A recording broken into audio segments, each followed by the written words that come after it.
கர்த்தருடைய பரிசுத்த நாமத்துக்கு ஸ்தோத்திரம் உண்டாவதாக.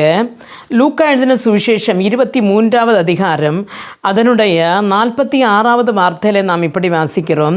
இயேசு, பிதாவே, உம்முடைய கைகளில் என் ஆவியை ஒப்புவிக்கிறேன் என்று மகா சத்தமாய் கூப்பிட்டு சொன்னார். இப்படி சொல்லி ஜீவனை விட்டார் என்று காணப்படுகிறது. அருமையான தேவனுடைய பிள்ளைகளை, நாம் இங்கே பார்க்கும்போது நமக்காக இயேசு கிறிஸ்து தன்னுடைய பிராணனை விட்டதாக, தன்னுடைய ஜீவனை விட்டதாக இதில் கூறப்படுகிறது.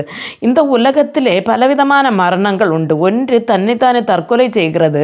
ரெண்டு, யாராவதால் கொல்லப்படுகிறது. அல்லனா ஒரு ஆக்சிடென்ட் முகாந்திரமாக போகிற ஜீவன் உண்டு. நார்மலி டெத் ஆகிற ஒரு மரணமும் உண்டு. ஆனால் இதையெல்லாம் பார்க்கும்போது யாரும் விரும்பி அந்த மரணத்தை ஏற்றுக்கொள்ளவில்லை. காரணம் சொன்னால், தற்கொலை பண்ணுகிறவர்களும் என்ன ஒரு கஷ்டத்தினால இந்த உலகத்தை விட்டு போகணும் என்று நினைக்கிறார்கள். அல்லாத மற்றபடி இந்த ஆக்சிடெண்ட் ஆகிறவர்களும் அவர்கள் நினையாத நேரத்தில் தான் அந்த ஆக்சிடெண்ட் வருகிறது, இந்த உலகத்தை விட்டு போகிறார்கள். அதே போல் கொல்லப்படுகிறவர்களும் அவர்கள் இறக்க வேண்டும் என்று நினைக்கவில்லை. ஆனால் யாரும் அவர்களை என்ன செய்கிறார்கள்? கொன்று போடுகிறார்கள். நார்மலி டெத்து வருகிறவர்களும் அவர் மரண நாட்களை அறிந்தால் அறியாமல் நினைச்சு போவாங்க, கொஞ்ச நாள் கூட வாழ்ந்தால் நன்றாக இருக்குமே என்று. ஆனால் அவர்கள் மனசாக போகிறதில்லை. ஆனால் சில தேவனுடைய பக்தர்கள் அந்த மரண சமயத்தில் நான் போக வேண்டும் என்று காத்திருக்கிறவர்களும் உண்டு. ஆனால் இயேசு அப்படி அல்ல, தன்னைத்தானே அவருக்கு ஒப்படைத்தார் என்று இருக்கிறது. தன்னுடைய வாழ்க்கையை, தன்னுடைய ஜீவனை தன்னைத்தானே நமக்காக அவர் தன்னுடைய வாழ்க்கையை அவர் ஒப்படைக்கிறார். அருமையான தேவனுடைய பிள்ளைகளே, அதே போல் அவர் தன்னுடைய ஜீவனை நமக்காக ஒப்படைத்து இந்த மகா பெரிய ஒரு விடுதலை கண்டு வருகிறார். ஆனால் இந்த ஒரு பெரிய வெள்ளிக்கிழமை நாம் ஆசரித்து கொண்டிருக்கும் பொழுது அது நமக்கு வேறொரு வெள்ளிக்கிழமை போல அல்ல என்று நாம் அறிய வேண்டும். ஏனென்று சொன்னால், இரட்சகனாக இயேசு நமக்காக தன்னுடைய ஜீவனை கொடுத்த அந்த நாள், நம்மை வீண்டு கொள்வதற்காக, நம்மை நரகத்திலிருந்து அல்ல பாவத்திலிருந்து, சாபத்திலிருந்து, ரோகத்திலிருந்து, பலவிதமான கஷ்டங்களிலிருந்து நம்மை மீட்டு கொள்வதற்காக அவர் ஒரே தரமாய் பாடுபட்டு அவர் மரித்து அடக்கம் பண்ணப்பட்டு இந்த உலக உயர்த்தெழுந்திருக்கிறார். ஆனால் நம்ம எதற்காக என்று சொன்னால், நம்மை ஒவ்வொருவரையும் மீட்டு கொள்வதற்காகத்தான்.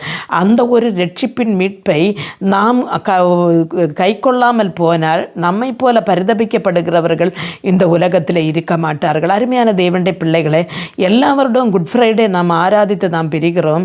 ஆனால் அதற்கு பிறகு மீண்டும் அந்த பாபத்திலும் சாபத்திலும் நாம் இருந்து கொண்டிருக்கிறோம்.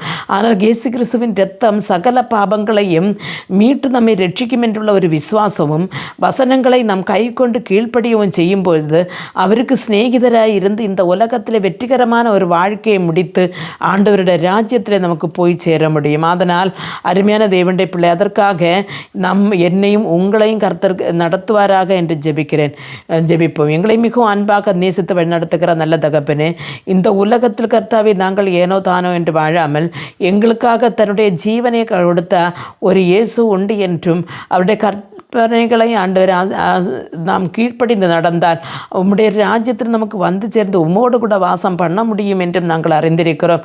ஆனால் இந்த வசனங்களை கேட்டுக்கொண்டிருக்கிற ஒவ்வொரு பேரும் ஆண்டவரே, இன்றைக்கு கர்த்தர் எனக்காக மரித்தார் என்று துக்கம் கொண்டாடாமல், ஆண்டவர் கர்த்தர் நீர் எங்களுக்காக ஆண்டவர் உயிரை விட்ட இந்த நாள் எவ்வளோ மகா பெரிய பாக்கிய நாள் என்று எண்ணி தங்களுடைய வாழ்க்கையில் கர்த்தரை சொந்த இரட்சகராக ஏற்றுக்கொண்டு உம்முடைய கற்பனைகளுக்கு கீழ்ப்படிந்து வாழ்ந்து இந்த உலகத்தை விட்டு ஆண்டவரை பயணம் புறப்படும் பொழுது உம்முடைய ராஜ்யத்தில் வந்து சேர ஒவ்வொருவரையும் அது வலதுகரம் பிடித்து வழி நடத்துங்க.